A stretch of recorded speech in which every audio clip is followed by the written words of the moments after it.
No, you know what I like? What Stone Roses, Fool's Gold as well. I actually listen to that in the car quite a lot. But it's a mix. My playlist changes from game to game really. It depends what I'm feeling at the time. I might play some reggae, some old reggae. I might play some house and garage. I might play a little bit of funky house. Might play some hip hop. I don't know. It depends. Welcome back to 442 Performance, the show where your favorite footballers share the secrets of their game. Just like Manchester United and England's Rio Ferdinand earlier, on the songs he listened to before a match. Brendan, do you have a playlist that you listen to before a match? I do have a playlist, but the genres generally in my playlist are usually hip-hop and dance before a game to get my adrenaline going. Same here. I like to listen to a bit of Kanye, a bit of Eminem. Believe it or not, research suggests that well-chosen tunes at the right time can aid performance and recovery by up to 10%. Mental skills coach Bradley Bush even went to point out that Jay-Z's Encore as the ideal song for the dressing room. Why don't you go and check out the song lyrics as we move swiftly on to our psychology section. Earlier on the show, we addressed the skills aspect of the game. Now it's time to dig deeper into the mind of a footballer. How does a footballer deal with criticism? Because say what you want, negative energy does affect you in some way or another. You know, even the best footballers in the world have bad games. For this, we spoke to Manchester United's Nemanja Vidic about handling the tough times. Obviously, it's not nice when you hear that, and this is what maybe to pushing me to be focused and don't allow people to say, hey, he's really had a bad game. And yeah, it's happened. Just people who doesn't play football, they don't do mistakes. And when you play in 50 games during the season, and you as defender, you have to have, not really have to have bad game, but sometimes someone have to score a goal next to you, someone have to beat you and score the goal. I think it's a normal thing, but I'm just trying to not happen that. But it's sometimes, like I said, it's not nice to read.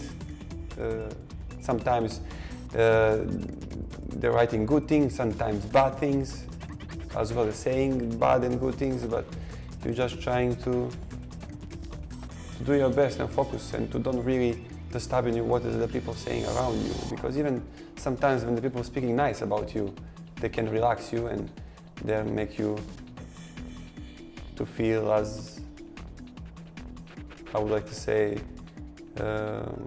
untouchable.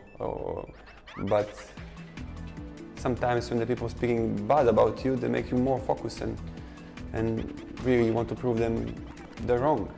I think it's most important after that to have quick game. You don't want after bad game to have 1 week off and play a game. You want to play next game after 3 days to have the good game and to move on.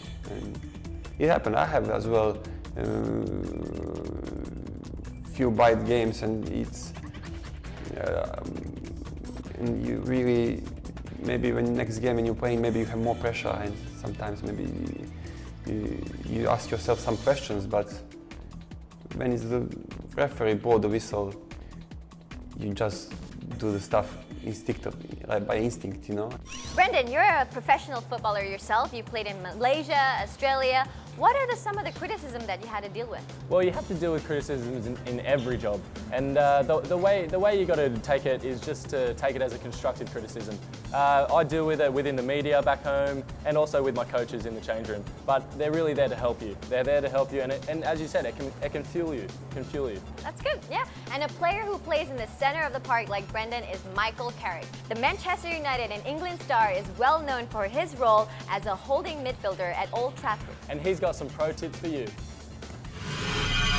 It just depends on what's happened before that sometimes. If it's been end to end for a couple of minutes and you suddenly get the ball and the game's really stretched, sometimes that long ball's not really the ball, because if it gets cut out then they're attacking you again. So you've got to get a sense of how the game is. You know, if it's time, that might be a time to play a 5-yard pass and just slow the game down.